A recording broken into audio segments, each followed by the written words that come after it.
નમસ્કાર, પંચાયત સમાચાર 24 માં આપનું સ્વાગત છે। દાહોદમાં ગૌરક્ષકો પર હુમલા બાદ પોલીસ વડાની રજૂઆત। ગોધરાની જેમ દાહોદમાં પણ પોલીસની વિશેષ ગૌરક્ષા સ્કોડ રચવા કરાઈ માંગ। દાહોદ શહેરમાં ગૌરક્ષા દળના કાર્યકરો પર થયેલા હિંસક હુમલાના ઘેરા પ્રત્યાઘાતો પડ્યા છે। દાહોદ જિલ્લા ગૌરક્ષા દળના એક પ્રતિનિધિ મંડળે જિલ્લા પોલીસ અધિક્ષકની રૂબરૂ મુલાકાત લઈ આવેદનપત્ર પાઠવ્યું હતું।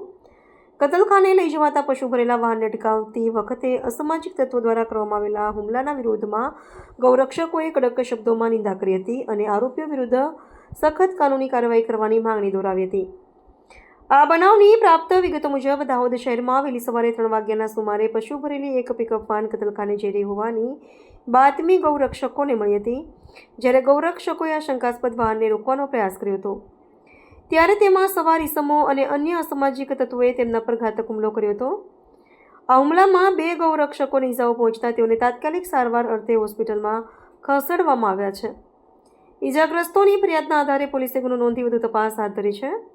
પોલીસ અધિક્ષક સમક્ષ કરાયેલી રજૂઆતમાં ગૌરક્ષકોએ એક મહત્વપૂર્ણ માંગ મૂકી હતી કે ગોધરામાં જે રીતે ગૌહત્યા અને પશુ તસ્કરી રોકવા માટે પોલીસની વિશેષ ટુકડી કાર્યરત છે તેવી જ રીતે દાહોદમાં પણ ગૌરક્ષા પોલીસ સ્કોડની રચના કરવામાં આવે।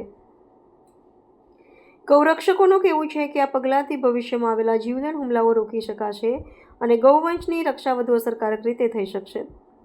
પોલીસ અધિક્ષકે આ રજૂઆતને ગંભીરતાથી સાંભળીને યોગ્ય કાર્યવાહી કરવાની અને સ્કોડ રચવા અંગે સકારાત્મક ખાતરી આપી હતી।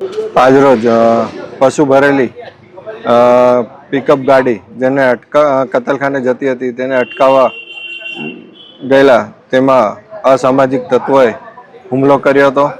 અમારા 2 ગૌરક્ષકોને ઈજા થઈ હતી, એ સારવાર હેઠળ છે અત્યારે, અને જેની મારામારી થઈ છે એમાં અમે ફરિયાદ કરી છે। ફરિયાદમાં કડક કાર્યવાહી થાય એ માટે અમે એસપી સાહેબને રજૂઆત કરી। બીજી રજૂઆત એ પણ કરી કે ભાઈ ગોધરામાં જેમ ગૌહત્યા રોકવા માટે ગૌરક્ષા સ્કોડ બનાવવામાં આવી છે પોલીસની, એવી રીતે દાહોદમાં પણ ગૌરક્ષા સ્કોડ બને તેવી રજૂઆત અમે એસપી સાહેબને કરી છે। સાહેબે આશ્વાસન આપ્યું છે કે અહીંયા પણ એવું સ્કોડ બનાવશે।